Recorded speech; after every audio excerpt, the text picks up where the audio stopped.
Hi y'all, this is So Blessed. Welcome back to the Blessed Place. How y'all doing? In my last video, I talked about the fact that we are in some tough economic times and some of us, many of us, are looking for jobs.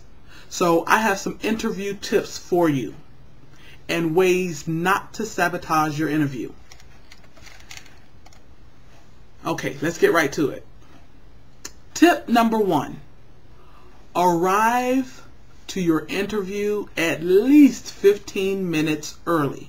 If not earlier, but at least 15 minutes.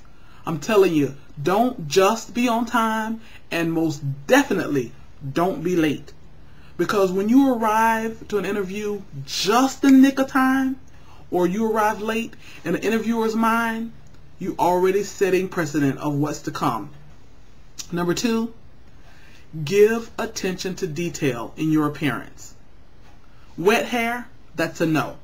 Because of wet hair, when you come in with wet hair to an interviewer, that says that you were not prepared, that you rushed, that you're a procrastinator. That tells the interviewer right there that that's a warning sign. Warning, warning, warning. You're going to have trouble with this person coming in late. Nail polish chipped. Nail polish should be completely on or completely off. Something that simple tells your interviewer that you don't give attention to detail. Too much makeup, inappropriate clothing, those things are warning signs to your interviewer. To an interviewer, they correlate your attention to detail in your appearance with your attention to detail in your work assignment. Number 3, know the culture or the environment of the job that you're interviewing for and dress accordingly. If you're applying for business, government, military type job, then you have to dress in a business manner. You can't go with a nose ring, a lip ring, an eyebrow ring, a tongue ring, far out makeup, strange hair colors. You cannot dress in that manner if you are applying for a business or military or government type job. That's just all to it if you want the job. Now, if you're applying for a job that's more casual, there may be more leeway with some of those things. And then some jobs are, not only do they allow, but they totally embrace individuality.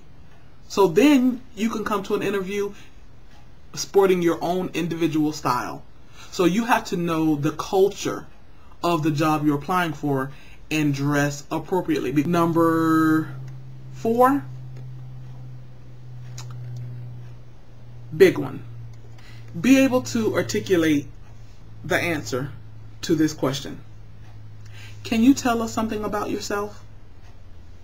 I am so often amazed that people's lack of ability to express themselves and tell the interviewer something about themselves.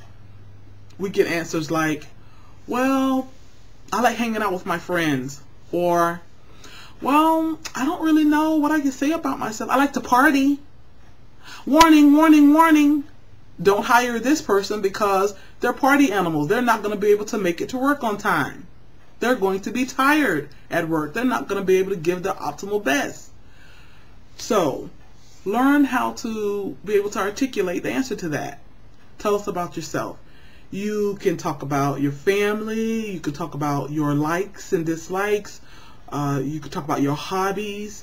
If you're in school, let us know that you're a student and I like, to go to the beach. I like to hang out with my friends and go to the movies. But be able to express yourself. Not only are we looking to get to know you better, but we're also looking to see if you know how to articulate your thoughts and if you can communicate. Because communication is often one of the most important things in the workplace. Effective communication. Number 5, be able to articulate the answer to this question. What are your strengths and your weaknesses?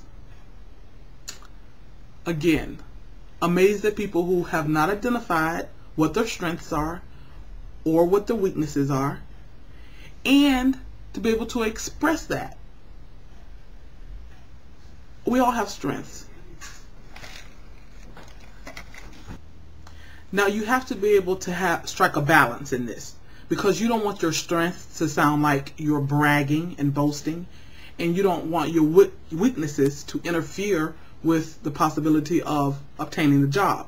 For instance, if the job calls for someone to be organized or to have excellent communication skills or excellent written skills, you don't want to say that your weakness is, I have poor verbal communication skills, or I have poor written skills, or I'm terrible at organizing. Duh, you just sabotaged the possibility of you even being considered for the job. So you have to strike a balance and be smart and wise in mentioning your strengths and your weaknesses, especially your weaknesses. But your interviewer knows that we all have weaknesses. So just mention one or two of yours. Don't down yourself. Don't take yourself out of the running for the job, but at least mention one or two of your weaknesses that don't directly affect the position. Number 6, when you're asked a question by your interviewer, try to strike a balance between saying too much and not saying enough. Don't just give one-word answers. And conversely, don't ramble on and on until the interviewer nor you know what the original question was. So you got to try and strike a balance. And if you don't understand the question,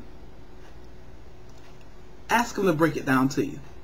Because that leads me to my 7th and last tip. We all get nervous in interviews. It's just a common thread when it comes to interviewing. Basically, most of us get nervous. However, try to feign some confidence and let your personality show, if you have a personality. Because quite often, it's not your impressive resume that's going to get you the job. It's going to be your personality and how well you sold yourself in that interview. If, like I said in number 6, if an interviewer asks you a question and you don't understand what it means, or you don't understand a particular vocabulary word, ask them to break it down. That just shows your personality. Most interviewers, rather than thinking that you are incompetent or illiterate or not smart enough for the job, they're going to think that they like your personality. They're going to think that they like your confidence enough to ask, can you break that down? I didn't quite understand that question. Because then your personality shines through. You know, once we were interviewing and asked this young lady, what would your previous boss say about your punctuality? Well, in her answer, it was obvious that she didn't understand what the word punctuality meant. She said, with a little confused look on her face, well, they would say it's good.